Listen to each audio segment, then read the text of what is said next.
This episode of The Witch Wave is brought to you by the self-guided foundational tarot course, Rewilding the Tarot. Taught and developed by intuitive tarot reader and teacher and prior Witch Wave guest, Lindsay Mack. Soul Tarot is a radical reinterpretation of the tarot that allows us to read for the present moment. It is tarot for a new consciousness, tarot for whatever arises. Enrollment is open now and material is live. To sign up or learn more, visit tarotforthewildsoul.com and be sure to use code WITCH for 10% off your tuition. That's tarotforthewildsoul.com, offer code WITCH for 10% off. Today's episode of The Witch Wave is brought to you by Witch Baby Soap. Do you like to dwell in the shadows but stay squeaky clean? Then Witch Baby Soap is the soap for you. They make fabulous occult-themed body products like coffin-shaped bath balms, tarot card soap, and crystal-embedded body butters. Their recipes are made with magical intentions, and they're free of all of those nasty things like sulfates and parabens. And now you can get 15% off orders using offer code WITCHWAVE. That's WITCHWAVE, one word, on witchbabysoap.com. So get ready to wind down, lather up, and get some Witch Baby Soap products using offer code WITCHWAVE now.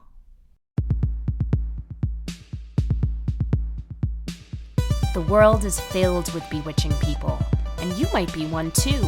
Welcome to the podcast where art is magic is real, and reality is stranger than dreams.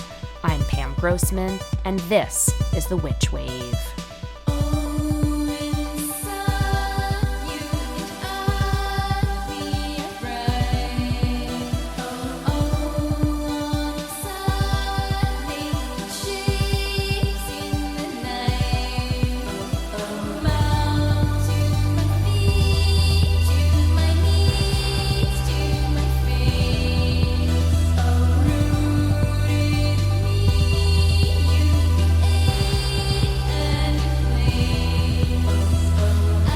Hello and welcome to The Witch Wave.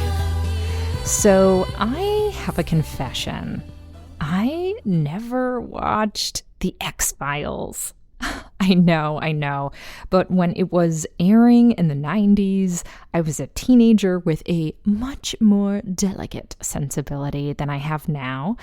And the bits of it that crossed my consciousness at the time just kind of freaked me out and grossed me out, and so I skipped it. But the other night, Matt and I were going round and around in circles about what to watch. You know how those conversations go. And he suggested that I finally give this show a whirl. So we watched the pilot.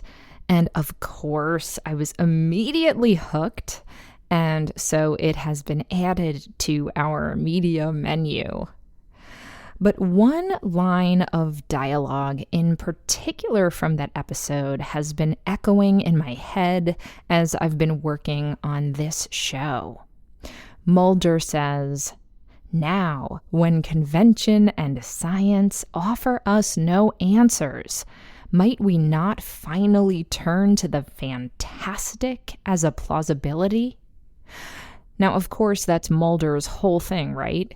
He's the believer, Scully's the skeptic, and so their delicious tension plays off each other and makes sparks. Now, I know I'm a witch, but I actually fall somewhere in between Mulderism and Scullyism when it comes to magic. As we've discussed before on the show, I am pro-science, pro-vaccine, pro-evidence-based research. And yet, there are so many experiences I've had that interface with the realm of the fantastic, which I know are also valid and which have informed my life and my worldview.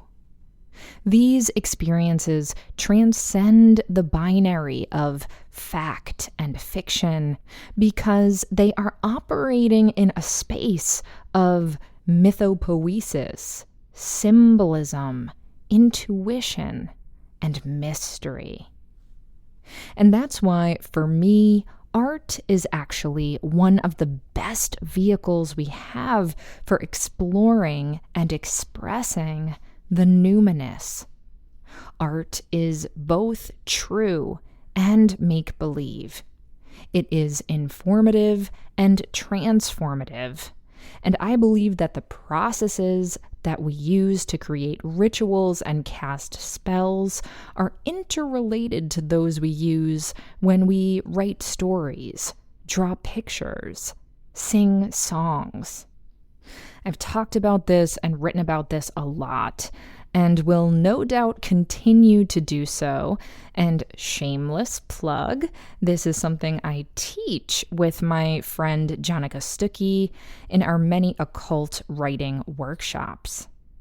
But I can't pretend to know how any of it works or why it works, but framing creativity in the language of the divine, of magic, is meaningful for me.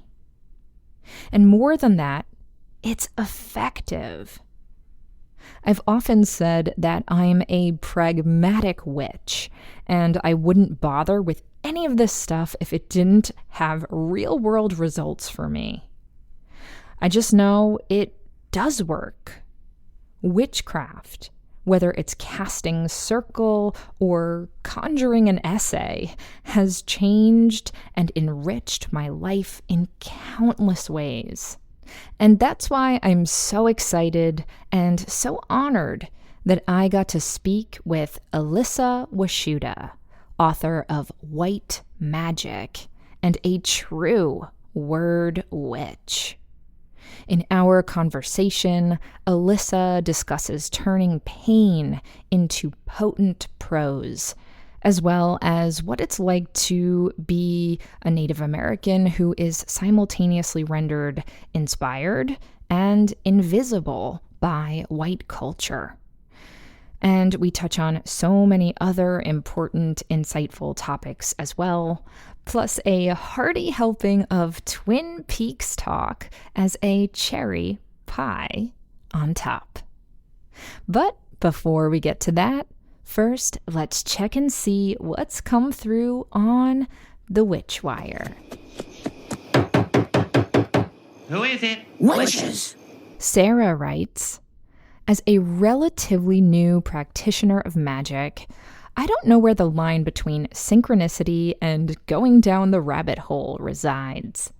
I feel like I should be paying attention to things like signs and symbolism, but I also feel like I'm going off the deep end when I'm finding all of these correlations, like I'm some crazy metaphysical conspiracy theorist a la Ancient Aliens. I know this doubt goes against everything you teach, but I'm a pretty solitary practitioner, and I don't really have a lot of people to bounce ideas off of. Regardless, even my husband, a non-practitioner, thought this was weird. This week, while finishing up your book, I had a dream that prominently featured ducks and quails. So, being the good emerging witch I am, I scanned the internet until I found several interpretations that all matched. I reflected on my life and concluded that this dream was really pushing me to refocus my energy on learning and practicing my witchcraft and to put my spiritual growth at the forefront of my life. Something else was tugging at me, though, so I began researching deities associated with these birds. I found little information on ducks, though the deity I was led to is a river goddess who is also a healer of all things, respiratory illness, so hooray for the COVID vaccine. But when I looked up quails, I was met with a plethora of coincidences. Firstly, as I'm sure you know, in some iterations of her story, your girl Artemis, along with her twin Apollo, was born on the island of Quails. Seeing as I had just finished your book, I felt this was another prompt to lead me back to my craft, as your book really helped shape my understanding of the witch archetype and gave me a reference point to where I might fit into said archetype. Secondly, upon further research, it turns out that the island of Quails was actually once a titaness named Asteria, who, upon deciding that Zeus's ardor was more trouble than it was worth, turned herself into a quail, then jumped into the Aegean Sea and transformed herself into an island. She also married Perses and was the mother to none other than Hecate, the goddess of witchcraft. This only reinforced my interpretation of the dream and has since led me to more research on these deities. Now, my question. Am I crazy? Is this too out there? Am I making these symbols fit into a narrative I've already built for myself? What's the consequence of that? Do I sound like my elderly relatives talking about Fox News and the deep state? Or could this truly be a sign? Could this dream's purpose have been to point me in the right direction to a divine connection? I've often wondered if there were any deities meant for me, and have researched in the meager free time I've had between work and family time, but I've never had a sign. Or at least not one that seems as clear as this. Any thoughts or guidance would be much appreciated. Hello, Sarah. First of all, thank you so much for those lovely words about my book. I'm so glad that it's been useful for you. And to your point about this going against everything that I believe, absolutely not. As you can hear from the beginning of this episode, I think that skepticism and questioning and interrogation is such an important part of spirituality, and I am not just someone who believes in absolutely everything myself, so I think it is great that you are asking these questions. And let me also say that I get some version of this question so often that I wanted to be sure to highlight yours as just one example. I understand the genuine risks that come with allowing oneself to acknowledge these spiritual clues, or following the trail of cosmic breadcrumbs, as I often call it. But there is absolutely a shadow side to this kind of approach to living. It's true. If left unchecked, one can certainly become obsessive about it, or start making connections that aren't there, or become a conspiracy theorist who starts trusting these symbolic interlinks more than trusting the material world that we can perceive and measure with our five senses. There are a few terms which describe the act of perceiving patterns that aren't really there. Apophenia is a word for imagining patterns of meaning in data or other unconnected or unrelated inputs. Pareidolia is a word for seeing clear visual patterns or images in indistinct or fuzzy planes of optical stimuli. And of course, there are psychological states that some people live with or live in, such as paranoid schizophrenia or obsessive compulsive disorder, which have to be considered and cared for. So, how can you be sure what is helpful and what is harmful when attempting to pay more attention to these signs and these clues? All I can say is that for me, when these synchronicities make themselves known in my life, or certain symbols come into my dreams like the ones you're describing, I don't tend to feel scared or out of control or anxious. Rather, I feel supported and excited and expanded. And that's all I can really go by. Following these winks from spirit, or stage directions from the universe, as RuPaul sometimes calls them, has only made my life better and helped me learn about myself and my purpose, and has helped shape my life with poetry and meaning. Now, could that all be delusional? I mean, sure, maybe. Perception is certainly subjective. But it's not hurting anyone, and it's not hurting me. In fact, it's making me feel more fulfilled and inspired. And it's also not the only way I make decisions in my life or about my life either.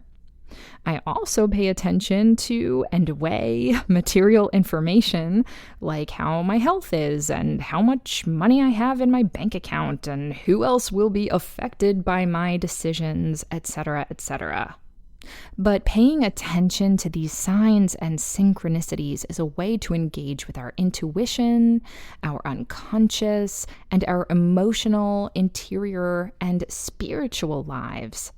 And I also believe that it is a way that we can engage with more subtle energies and entities than just those that we can see with the naked eye.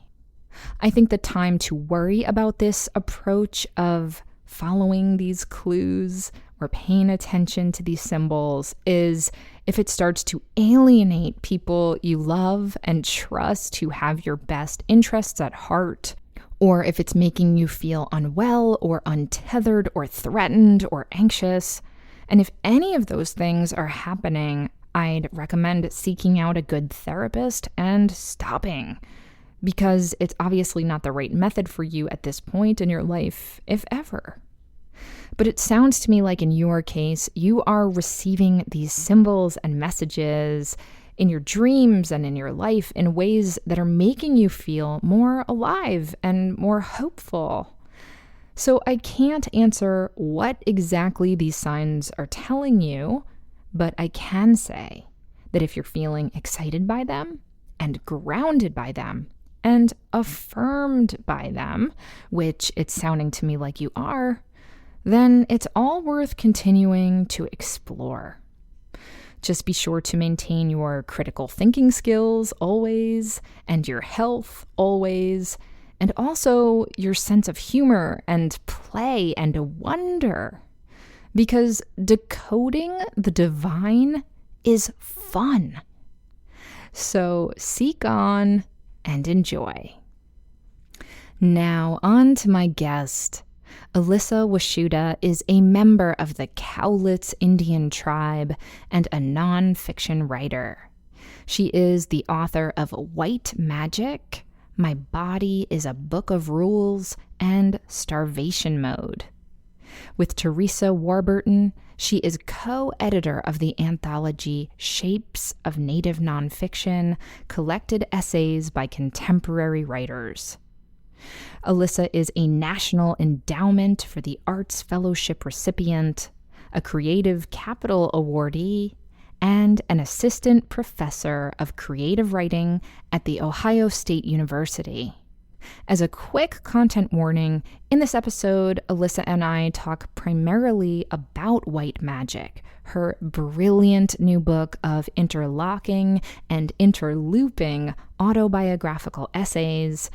And in the book, there are descriptions of sexual abuse and physical violence and alcoholism. But in terms of what to expect from our conversation, we touch on some mental health struggles and her experience of becoming sober, and there's one brief mention of her ancestor's violent death, so just a heads up on that.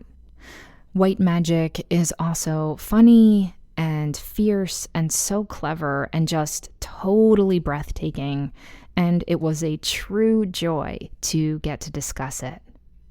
Elissa joined me from her home in Ohio via Zoom.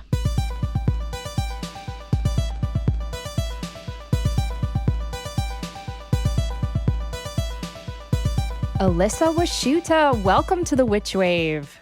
Thank you so much for having me. Thank you so much for being here. I just finished your book, White Magic. I am head over heels in love with it. Huge congratulations. It's a masterpiece. Thank you so much. I'm so glad to hear that. And I finished reading it actually today.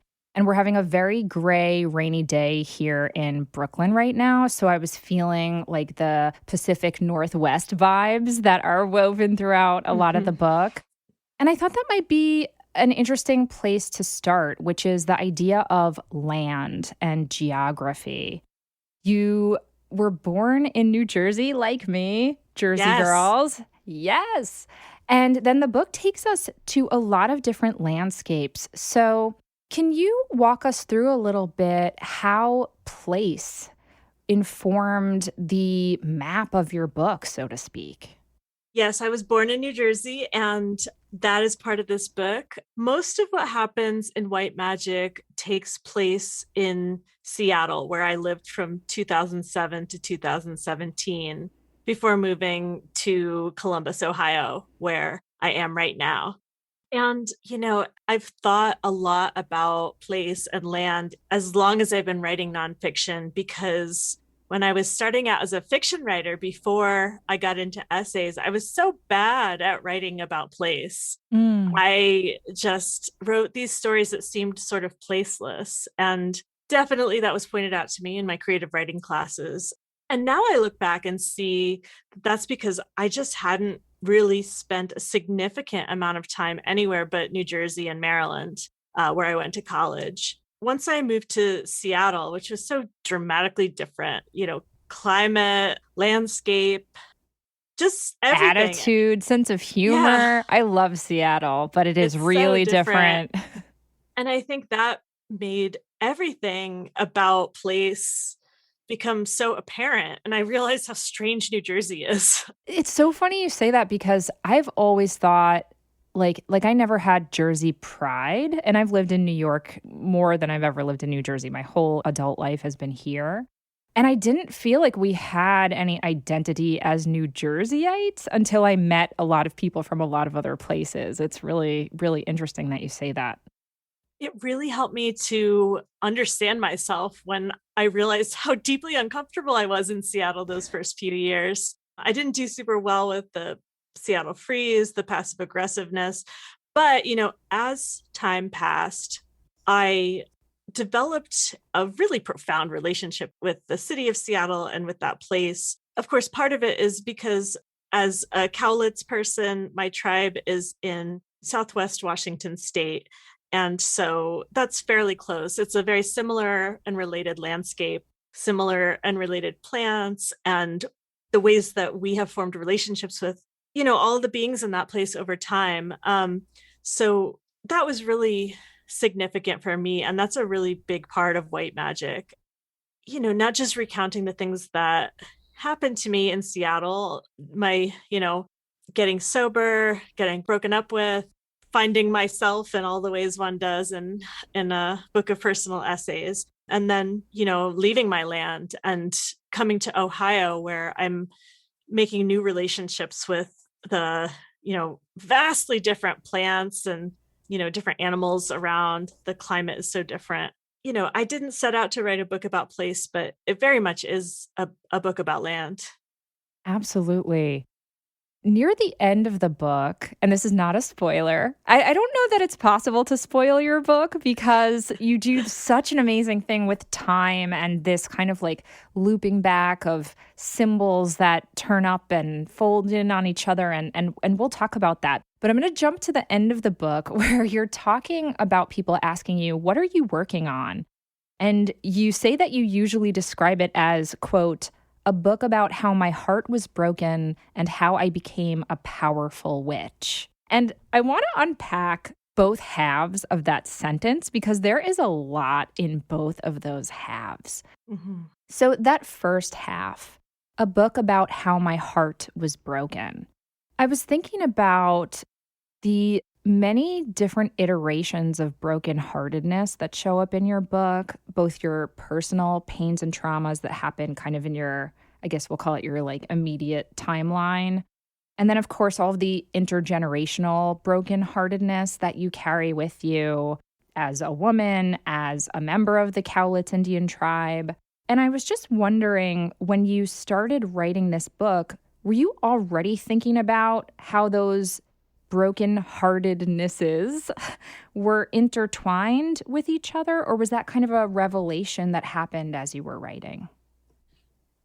The revelation very much happened when the book was well underway, because for a long time, I didn't know what this book was at all. I was just really struggling to find my way into anything that made sense as, a central investigation into myself. I wanted to write something more about colonization. I knew that. I wanted to write more about pop culture. Started out with some essays about Seattle, essays about the Oregon Trail 2 video game. And I knew that I wanted to do some of that cultural criticism that I had already been doing in my writing, incorporate some more research. But I was just circling around for the longest time until I had my first big, tough breakup in sobriety. It wasn't my first breakup in sobriety, but it was the one that really, really hurt. And it took me so much longer than the length of the relationship to get over it. It was not like that consequential relationship. It was fairly brief, but I really felt it deeply. And I had never felt exactly those feelings with that depth before. Not just the same letdown I'd had when a crush didn't like me back as a kid, but sort of like being a newly sober adult, I had all of those old feelings from childhood, but all these adult concerns, like, will I ever be able to live independently in Seattle, like long term? Do I have to have a partner in order to stay here? Eventually, I just kept getting stuck on this breakup. I could not get over this guy. And as I was thinking about it and doing some writing about Twin Peaks, I realized this is the thing I am obsessed with. This is the thing I should write about, is having my heart broken. The way I approach writing essays is to focus on the thing that is in front of me as a thing I can't look away from, the thing that I just, keep coming back to during the day, thinking about all the time, the thing I want to learn more about, and just let the writing look there and then see what else comes up as I'm thinking about it. What other associations come in, and just let them all come in too, and just see where it goes. So when did the parts about your family and being a member of the Cowlitz tribe start kind of mirroring in some ways the heartbreak you were feeling with the person in the book who you call Carl?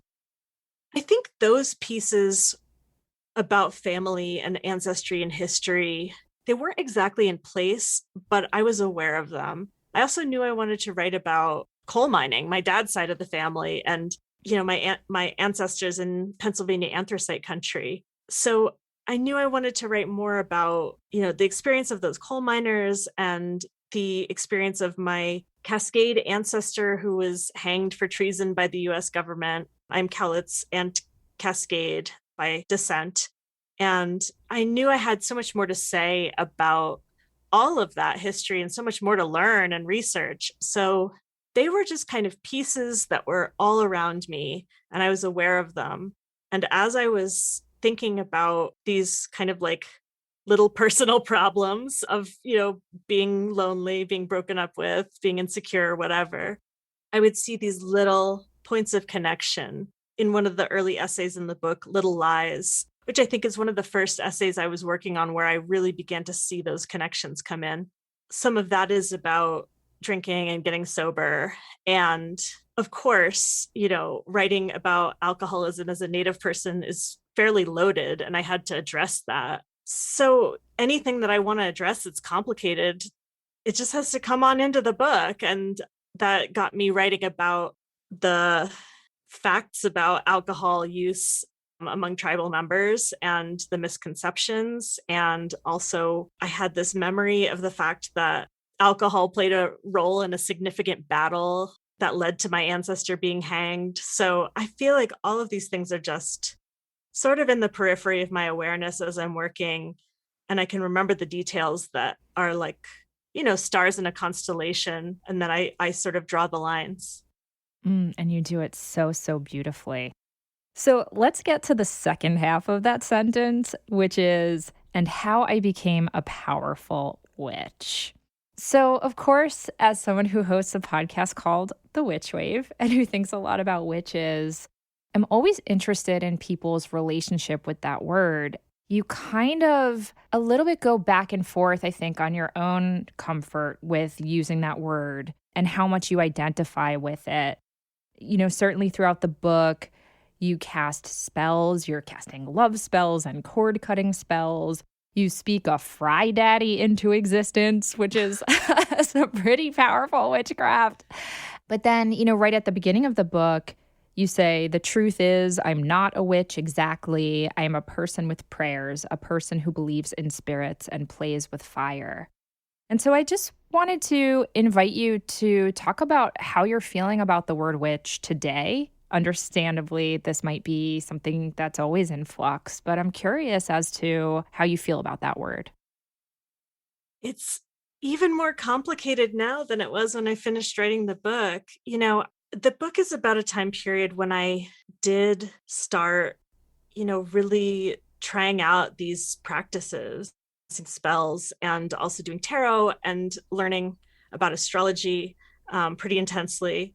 But that all came, after years of feeling like I was really interested in all of that, but didn't have the right to access it or didn't have my own way in. But, some of the women around me just kind of gave me the permission I needed. And I learned that it was possible to do these things on your own, and that witchcraft didn't have to be Nancy summoning the god to the shore in the craft and causing the death of many sharks. I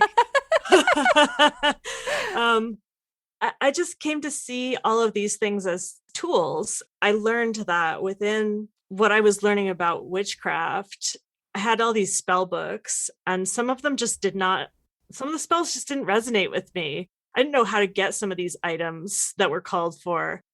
And it was clear to me by that point that meant those weren't the spells for me to be doing. But the ones that did resonate were very simple. It suggested to me that I was gravitating toward candles because of my astrological chart. It was suggested to me that I really, keep going with that. And so that was kind of at the center of that sort of practice at the time. But once I was really working on this book in earnest and seeing all these synchronicities coming up, I described the discovery process of all these synchronicities in my life in the book. And that's authentic. It was very surprising to me to see all of these symbols coming up in various places in life and research. Ultimately, I realized that tarot and spells, astrological charts were all tools to get me towards something that was some kind of power that I hadn't believed in and certainly hadn't understood, but was beginning to get close to. And those were all other people's forms, and it's not just that they were not native forms. It's just that I didn't create those tools. I didn't have an intimate relationship with them. I have a very intimate relationship with my writing process. In the end, the book manuscript was the tool that I really used to access some kind of power. And it was way more powerful than reading tarot. To see all of these things coming together was absolutely wild. And so just by, letting all of that fall into place, using my intuition to see where my research was going to take me, what points of connection, what symbols, what, synchronicities in my research were going to come out alongside all these synchronicities that were happening in everyday life. The way they came in more and more strongly and abundantly made me realize, this is what it is for me, Elissa Washuta, to be a witch. I am a powerful witch now. It was very hard to give up the writing process, not because, I wanted to keep tinkering with the manuscript. The book was perfect to me. I was done with the writing process. First of all, can we just take a pause that you just, I am so impressed that you could say that this book was perfect to you. I love you for saying that. It is so rare to have an artist or of any medium claim the perfection of their work. So fuck yes. It was important to me. Like, I wanted to spend as much time as I needed to make this book. And, I say it's perfect to me. I mean, after it was perfect, I revised it according to my editor's feedback, and then it was perfect again, or Yes. still perfect. But I'm sure readers will find flaws, some of which I agree with. I don't know. But it was exactly what I wanted to make. But at the same time, the synchronicities were still happening in research. And I think we had finished fact checking, and I still wanted to, work in some details that I had, encountered. And my editor was very good natured about it. But after a while, I had to stop. And that stopped the process. That cut me off. And I don't really know what to do about that. The last, 9 months or so have been a little flat as far as magic goes. Well, I think the last 9 months plus have been probably flat for everybody with this freaking pandemic that we're still in. But you know what? Let's take a quick break because there's so much you said that I want to ask you about. So we'll be right back in a moment. 2,000 years ago, in labyrinthine underground temples across the Roman Empire, the first beeswax candles were burned in secret rituals to the god Mithras. Now you can experience some of this mystery for yourself with Mithras candles, my favorite. Handmade from the purest East Coast golden cappings beeswax with that natural, subtle honey and floral scent, Mithras candles are the perfect illumination for the mysteries of your life. Mithras candles come in natural gold and rich black varieties. You can also get them in their signature, stunning, hand-dripped style, or you can choose their smooth and rustic version. They also have wide pillars for sale if you're feeling extra expansive with your magic. And very exciting, they now have new long-sleeve black t-shirts for sale, and I am so excited to get mine because I love a long-sleeve shirt, and this one is gorgeous.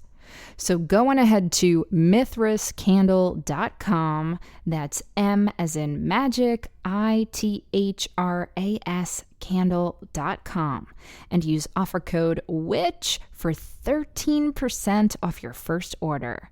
That's mithrascandle.com, and offer code WITCH gets you 13% off your first order. Thank you, Mithras. Look, it's hard enough grappling with our own emotions under ordinary circumstances, but even more so when the world is going through massive collective challenges. I am so grateful for my therapist, and even though I've done sessions in person for years, I've been pretty amazed at how effective online therapy has been for me right now. And so I can heartily recommend BetterHelp, an online counseling service which can provide you with your own licensed professional therapist to talk to via video or phone sessions. So if you have anxiety issues like I do, or are dealing with depression, stress, trauma, grief, or even just day-to-day struggles with your relationships or your family, or just feeling like you're not meeting your personal goals right now, which, let's be honest, has been very difficult for most of us these days, I really encourage you to reach out to the folks at BetterHelp. They will connect you with a counselor that you can start chatting with in under 24 hours. Now, a few things I really appreciate about BetterHelp is that it's more affordable than traditional offline counseling. Plus, they offer financial aid to those who qualify, and they make it super easy to change counselors so you can find one that you really click with. Best of all, Witch Wave listeners, that's you, get 10% off your first month of counseling by going to betterhelp.com/witchwave. That's better, HELP.com/witchwave. I believe that all human beings can benefit from therapy. I certainly have myself, and I'm so glad that it's becoming more accepted and more accessible to do so. So please pop over to betterhelp.com/witchwave and find a great counselor to talk to. BetterHelp is confidential, convenient care, and you, my friend, deserve that. Welcome back to the Witch Wave. Today I'm speaking with Elissa Washuta. So, Elissa, you're talking about all of these synchronicities that were unfurling for you through the writing of this book. And that's something we actually talk a lot about on this podcast. I often talk about what I call following the trail of cosmic breadcrumbs. Yes. It's very Dale Cooper. And so I have to lead us into what is arguably one of my favorite essays in the whole book as a sister Twin Peaks fan. And that's your essay called The Spirit Cabinet. And in this essay, you kind of weave together all of these different synchronicities that are unfolding for you, both as you reflect on some breakups that you've had, as you are watching Twin Peaks: The Return, and incorporating also some of this series, the original Twin Peaks and the film Fire Walk with Me.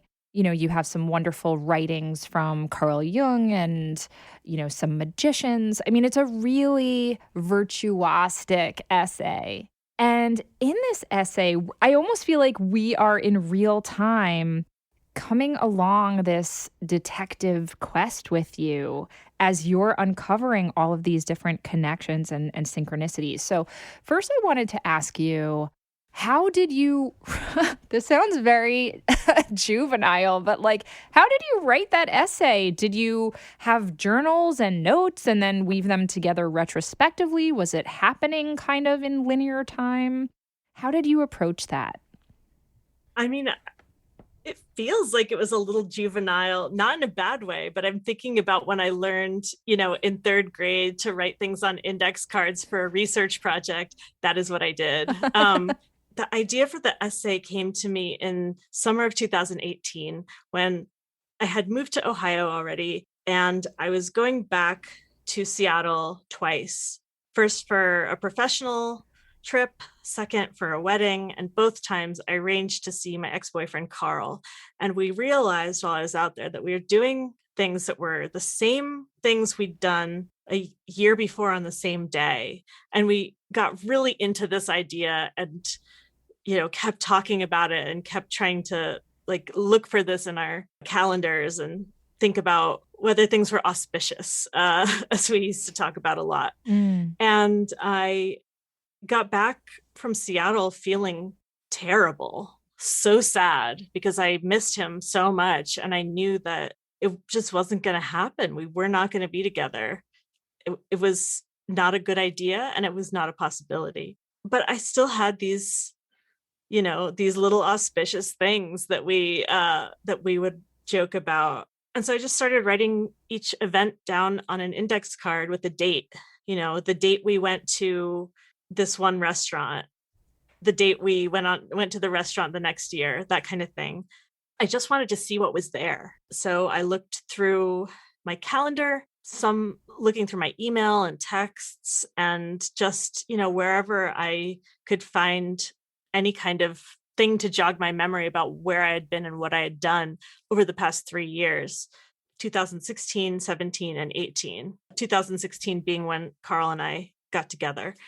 You know, I didn't know whether I was going to find anything that was interesting. I basically thought it was going to be a bust. I didn't, you know, it's not any way I'd written an essay before. And during the time I was working on it, I thought, like, I knew it was a huge risk, and I didn't think anybody was going to be interested in it but me.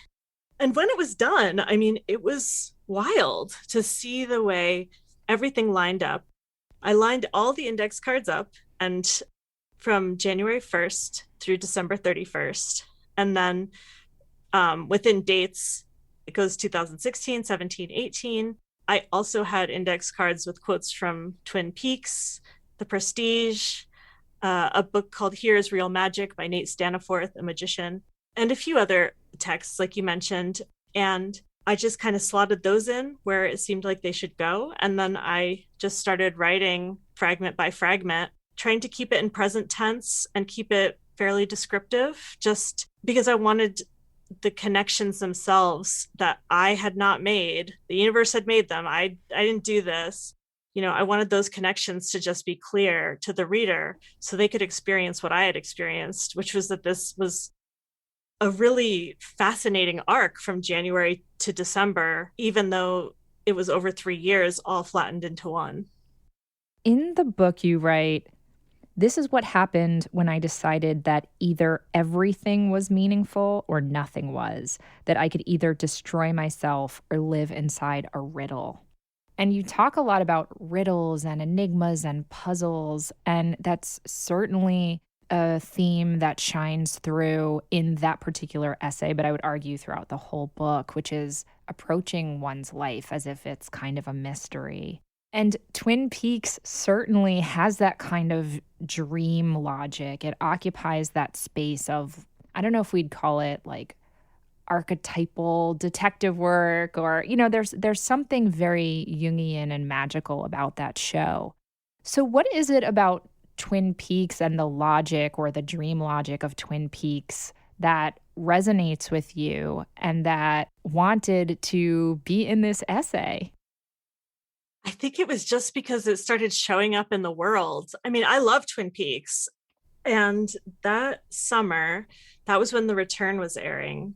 The summer that I was leaving Seattle, I just started noticing things showing up that were Twin Peaks like. I think the first was a moment when Carl and I, we hadn't really seen each other, talked to each other in a long time, but I went to one of his shows, and then afterward we went to this restaurant across the street, and I saw fire from the fireplace in his glasses in the same way that I remembered from a scene in Twin Peaks. And I think I write about this in the book. I told him he was the devil. Yes. You do write about that, Elissa. And then, went to the bathroom and realized that it had like the red walls and the black and white floor. And it felt very Twin Peaks. And then sometime after that same summer, Carl and I were at a different restaurant. I'd been to this restaurant before, and I went to the back to go to the bathroom and saw that the kind of like back area where the bathrooms were was definitely intentionally decorated like the Red Room. It had red curtains, a checkered black and white floor. There was a bird cage with like a goddess statue in it. And it just felt like something that I should follow as I was watching The Return and had just rewatched the first 2 seasons to inform my watching of the 3rd season. So that was just another thing I was following and seeing where it would lead me. Yeah, I was thinking about how, kind of looping back to land, how so much of that show is about the landscape, and there is this Native American kind of mythopoesis to that world. And certainly, I'm thinking about like Deputy Hawk, who is played by Michael Horse, who's an actual, Native American. And before the pandemic, one of the last trips I took was to Seattle, and a friend and I did the Twin Peaks road trip, and we went to the waterfall and all of that. It was amazing. We went to Tweed's Diner, all of it. And I was really delighted by how there's a lot of recognition of Native American mythology and the spirits of the land and all of that as well. And I wondered if part of that mythology or mythopoesis resonates with you on some level too, since your own tribe's mythology is a thread throughout this book as well. This was something I wanted to write so much more about, but there was nowhere to really fit it. But the show does feature native land, but in a way that's totally de-identified or misidentified, in a way that's so fascinating to me. So The exterior of the lodge is at Snoqualmie Falls. That's Snoqualmie territory. I think the interiors, and certainly the opening scene with Laura on the beach, are filmed in Suquamish territory, which I've been to a few times. They're actually filmed at Kayana Lodge, which is Suquamish tribal business, and that remains Suquamish land. These places are, far from the land that eventually was identified as the location of Twin Peaks. I believe it was in the return. They have the town being all the way in the northeast part of the state, which is, culturally very different, like related and, with lots of contact over, the thousands of years and lots of people moving around place to place. But the landscape is different. The tribes are different. And I find all of this collapsing really fascinating, especially because, in Fire Walk With Me, there's a reference to Wind River, which is very far from the northeast part of the state, and in fact is my traditional territory. There's a picture of one of my ancestors with her canoe in Wind River. And so Deputy Hawk his character is Nez Perce, I believe. The sort of like cosmological concepts that he presents as being Nez Perce, as far as I know, are not. They're esoteric traditions. I think he talks about the dweller on the threshold, which I don't know anything about Nez Perce, cosmology, but I know where the dweller on the threshold comes from. So, I'm certainly curious about David Lynch, like what informed his conception of these ideas and beliefs. And I think Hawk is an interesting character, and I'm really fond of Michael Horse as an actor. Same, 100% same. My understanding, and I'm just going to dork out about Twin Peaks for like 5 more seconds, so listeners, just bear with us. His writing partner, Mark Frost, brought a lot of it in too. And I think there are some, I'm acting like I don't know. I know that there are some spin-off books that you can buy that are written by Mark Frost that are supplementary to the cosmology and the mythology. And so I wonder if there's some nuggets in there too. Ooh. So I have those, and I'm not fully remembering what is in them, but there is mention of Lewis and Clark, I believe, in both of those books, or at least one of them. It's interesting how Lewis and Clark's, history is part of the sort of mythology of the American West at this point. But they had real interactions with real peoples, including, my communities. The journals of Lewis and Clark are fascinating in a totally different way that I'm working with in my next book.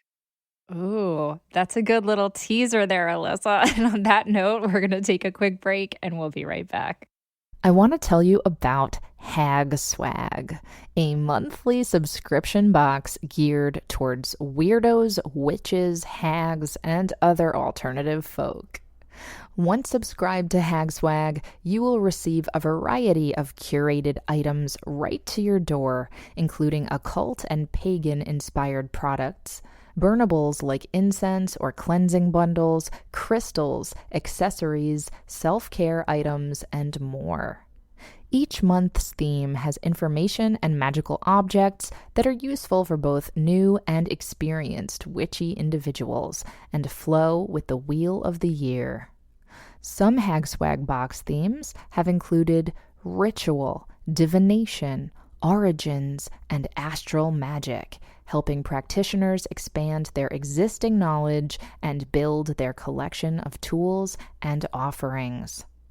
Containing only cruelty-free, vegan, and gender-neutral items, Hag Swag boxes are suitable for hags of all walks of life. And if you use code WitchWave on their website, www.hagswag.ca, you'll get 5% off your first box. So go to hagswag.ca and use code WitchWave for 5% off your first Hag Swag box today. Would you like even more WitchWave? Then come join us on Patreon, where you'll get bi-weekly bonus WitchWave Plus episodes, ad-free WitchWave episodes, and detailed show notes for all. Rewards also include magical merch and giveaways, early heads up about my workshops before they sell out, and all backers get access to our exclusive digital coven, where I lead monthly rituals and video chats, and where you can connect to a community of other wonderful witches. So head on over to patreon.com/witchwave and sign up. It's a fabulous way to get more magic in your life and to support the show. Thanks so much. Welcome back to the Witch Wave. Today I'm speaking with Elissa Washuta. So Elissa, when you were tracking all of these synchronicities and going down these rabbit holes, I was wondering if it was always fruitful for you, or if it was like, this is not a politically correct term, so forgive me, but if it was crazy making, like, did it at any point make you feel out of control? And I ask this for a reason. I get a lot of people who write into this show who say to me, they feel that they are witches and they are looking for all these signs and synchronicities, but like, how do you know when it is healthy and fruitful versus like turning into almost like OCD because, we can get carried away with this stuff. How do you feel about all of that? So in the writing process itself, everything was clear to me. Everything was productive and nothing was a problem that I was tracking. Good. That's my memory. I also do have always very rosy, memories of the writing process, which I know is actually very hard. But that certainly happened to me. And I talk about that in the book a little bit, especially with, looking for numbers. I did get really obsessive about 1111 and 444 and like all these different numbers. And that still happens from time to time. I still notice it. I am not into it to the degree I was back then. I think all I can really say about it is that I knew in life deep down that it was a stretch and that I was straining to make these connections to, show me something that I wanted to see. And I had that reflected back to me by a friend who, I told him I'd seen something and he said, like, that's not a great sign. You sound like you're really excited about that, but I don't think that that's normally thought of as a good sign. When I was just in my head trying to make it work, it was often not very good. But when I was in the writing process, that's just such a closed space that, it's not me making decisions about whether like to text this guy. It's me making decisions about where to go in my research and what to put on the page. And it's much easier for me to listen to myself inside of that because it's not ever driven by anxiety. There's nothing inside my writing process that is anxiety driven because I know it's my space. Nobody else is allowed in until I let them in. And I'm the ruler of that space. And what I say goes, and I get to go where I want. So I don't have to feel like I'm, compelled by some kind of anxiety, fear, feelings of scarcity. I am like grinning from ear to ear listening to you talk about your writing process. It's honestly helping me reframe some of my writing process because I do feel anxious when I write sometimes, not all the time. So thank you for that. That's a real gold nugget. And it's also reminding me of this quote from the German romantic writer Novalis, who I love. He wrote, and this was in German, so this is the English translation. In a work of art, chaos must shimmer through the veil of order. And I think what he means by the word chaos is not necessarily disorder, but almost like primordial chaos, like the magic kind of raw materials or prima materia of life.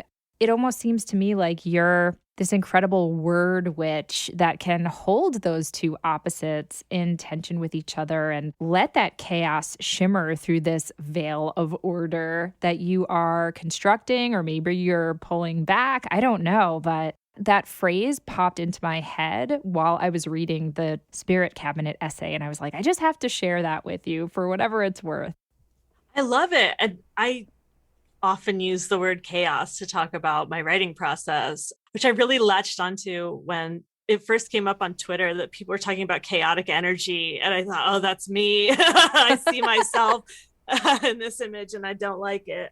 But, like, I do think that in writing personal essays, especially ones that involve a lot of research, there is infinite stuff that I could bring in. It's not just like the massive sea of my memory, but also anything that is even remotely related to my memory, which is everything in the entire world. That is chaos, and it's not bad. It's just a thing that I am in, and then can use form and language to, to pull on what I want to pull on. And I also use the word constellation a lot. Like, there's tons of stars out there, but we can make their relationships legible by calling them constellations, drawing lines.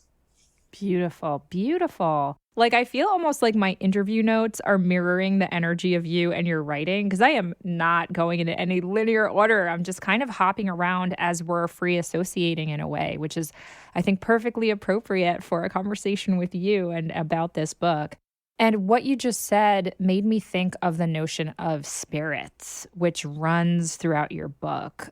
You talk about this sensation you have of a ghost that runs its fingers through your hair before you go to sleep at night. You talk about living in a house that feels a little bit haunted. This is your Ohio house. And when you are a writer in residency at the Fremont Bridge in Seattle, you are writing to try to see what happened to the indigenous spirit being that supposedly occupied that body of water. And if you wouldn't mind telling me how that spirit's name is pronounced, I would appreciate that. Yeah, the Ayahus. I was really interested in that serpent spirit being as described to us by Duwamish people. There's a lot of spirits that I think, various tribes and tribal members would not want to share, but Ayahus is documented in work that was done by Duwamish tribal members and as collaborators or consultants. And Ayahus is a spirit that I learned about from a friend who is a botanist and has a strong relationship with the place of Seattle. So Ayahus was this kind of large being that was physically described in different ways, but sounds like it was massive, had horns maybe, and did live in the Lake Washington at a specific point, and was driven away at some point. The spirit has a really interesting relationship with the Seattle Fault, because there are several locations along the Seattle Fault that are places where Ayahus was described as being. So I was curious about whether I could find anything more in the research, and I didn't really. But I think just so many other questions about place came up from that.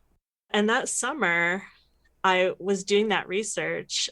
I mentioned it to Carl, the boyfriend at the time, and he asked whether are we spirits or do we have spirits in us? And it's such an interesting question to consider as a person who has moved from place to place. And I associate, spirits so much with places because of all of our old stories. Mm. There's also a great quote that one of your friends says to you, and this is me quoting you, quoting them. So it goes. Alcohol, a friend told me, is called spirits for a reason. It will possess you if you let it. And I wondered if getting sober felt like an exorcism of a sort, too. Yeah, it definitely did. It did in ways that I don't really talk about, but also, it was an exorcism in so many ways that there's plenty to say. I physically changed so much after I was no longer regularly consuming alcohol. My brain changed, my body changed, my moods became a lot more stable. The book is in part about being misdiagnosed with bipolar disorder, which was in fact not. It was PTSD and alcohol use disorder. So I was taken off the medications, and, everything that had been, working on my systems in various ways was gone. And I physically and emotionally changed quite a bit. an exorcism is like difficult, right? It was very hard to quit drinking. I made attempts to reduce intake or to take a break and come back. The only thing that worked was a complete purge, deciding to never drink again. And that felt like a very significant exorcism to just get it out of me, out of my sight forever. Congratulations. That Thank is you. fucking amazing. So happy that you're on the other side of that. In keeping with our theme of a non-linear book and non-linear interview, I was hoping that you would read just a little bit of your book.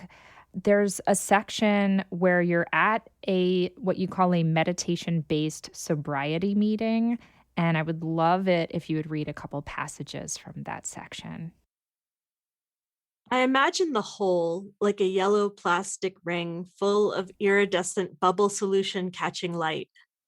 I try to keep God in the hole, but God is a bag of sand, and the hole gets empty before it can get half full. I fill the hole with crystals, candle wax, handwritten affirmations, auspiciously shaped stones, tarot cards, spent matches, shells, photos of ancestors, herbs, astrological charts, shiny pennies, essential oils. I wedge a cauldron into the hole. The woman at the meeting says, "We all have a hole inside us, and we're supposed to show it to others." Mary, like her son, showed her heart, radiating light, encircled by roses, lanced with a knife. Every night I drew the same tarot card, 3 of swords, a trio of blades through a red heart. I touch my hands to my skull and ribs. I try to find the hole so I can show it to anyone who will look, but my hands grow hotter and hotter against my skin as they search. The current rips down my spine and I feel it, not a hole, but a channel, a tube filling with light. In my mind, I line up all the holes I've ever reached into, holes cut into everyone I've ever tried to love, and I just look at them. Ah, so gorgeous, Elissa. Absolutely magnificent, magnificent, magnificent. For kind of the last topic that I think we have time for today, I want to loop all the way to the very beginning and talk about the title of your book, White Magic.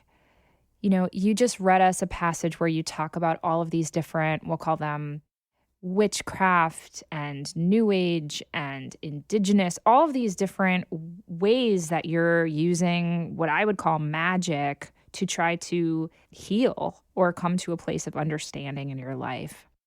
At the same time, it's very clear, and we've talked about this on a few other episodes on the show, that there is this kind of vein within the occult community, the new age community, of white people who culturally appropriate and, you know, take the magic or the traditions of indigenous folks or folks that have been colonized and cherry pick it and use it as their own kind of magic or try to incorporate it in their own witchcraft. And I think sometimes it's because of pure ignorance and other times it is not.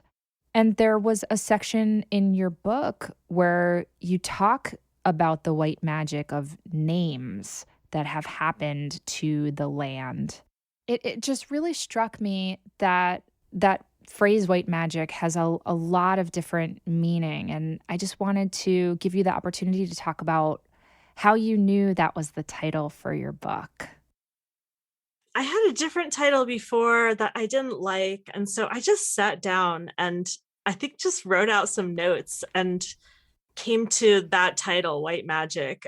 You know, I don't remember exactly how it resonated then, but I think, you know, after everything was done, and I must have had these associations at the time, but I see the book as, I mean, it's a magic trick in many ways. And one of the sort of tricks is the way I show you the thing at the beginning and get you looking there, and then something else is happening where you're not looking.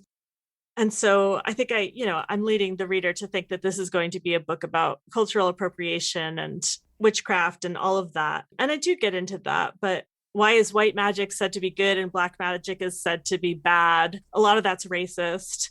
But ultimately, I'm glad we're talking about this last because, you see, I've talked about Twin Peaks and The Prestige and Oregon Trail 2 and all of these things that are, narratives and entertainment items that went into this book. That's, a real experience in magic. Narrative is magical. At an event, I called it white people's art, and someone in the audience got really objected. But David Lynch is white, just, and so I wanted to use the writing to create an honest representation of my experience of feeling magic through engaging with this art that wasn't meant for me exactly, that I can't necessarily see myself in as the audience is intended to, but I was able to use it for my own purposes. And, that's my own act of generative appropriation, I think. I love that. It makes me want to really zero in on the passage of the book where you call out the power of names. You're kind of going through the Lenape place names. You talk about and forgive me, I am probably going to mangle the pronunciation, so please correct me. It's not my language, so okay. I don't actually know for sure. Thank you. Fair point. Aquashacola is the place where we fish with bushnet. Lapatkong is winter watering place for deer. And you name a few other examples, and then you go on to write, settlers made new names: liberty, hope, harmony, independence. I imagine the naming was a kind of white magic, an incantation against the wickedness they believed was striated into the bedrock. And I think it's such a brilliant passage because, of course, it's about erasure and it's about they use these pretty shiny names to try to claim the land as their own. And in some fucked up ways it worked, right? And in others it caused actual demonization and all kinds of pain and evil. I just think, naming your book White Magic, it is such a magic trick because it operates on all those different levels. And I suppose just to tie it all together, if such a thing is possible, when working with this kind of material, I'm holding up your book to you. You have the words white magic written on the cover in the same form as the famous abracadabra sigil. Listeners will be familiar that there is a triangle and it says abracadabra and it loses a letter with each line as it goes down. The cover of the book is very clever in using that conceit for the title of your book. And so for final words, is there any manifestation or any kind of spell that you are hoping this book will cast? Or has it already done its work on you and that's good enough? It's already done so much. I mean, we haven't even talked about the fact that in finishing the book, I mean, it was like a spell. It broke something, it broke really destructive patterns. And I mentioned it in passing in the book, but right after I finished the manuscript and sent it to my agent, and I knew I was, basically done, that I was going to do revisions, but I had a feeling the major work of this is closed. I just finished something. And then I met my partner who, lives with me now. We've been together since, I guess July of 2019, very shortly after, and in territory that was very significant to the book, in Coast Salish territory, on the Salish Sea. So, I mean, it was a really powerful spell. Alyssa! Okay, people can't see my face, but I cannot put my arms down. I'm so happy. And, I didn't want to be nosy and ask, but I absolutely wanted to know, how's your love life? So that's so powerful. I'm so thrilled for you. Congratulations. Thank you.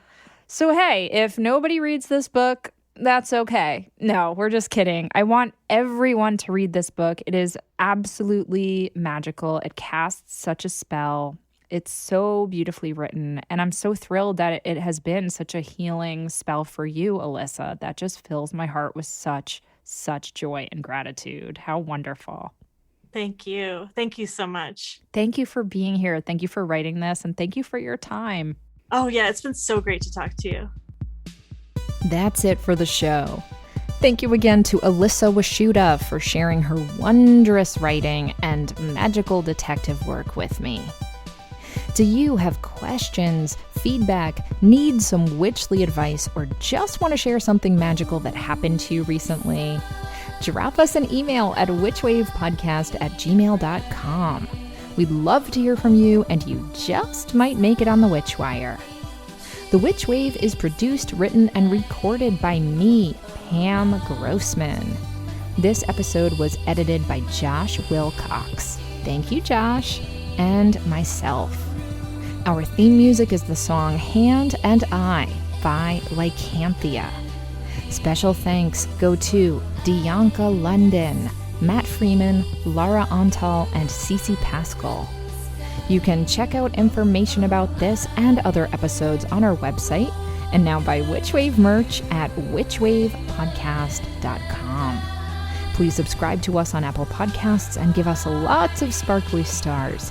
It really does make a difference and helps other people find the show. You can follow us on Twitter, Instagram, and Facebook at WitchWavePod, and you can check out my witch emoji for iPhone by going to witchemoji.com or downloading it in the App Store.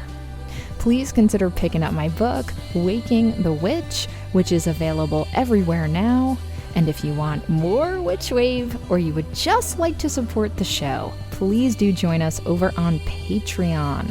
That's patreon.com/witchwave. Thank you so much for listening. Witches are the future. I'll catch you next time on The Witch Wave.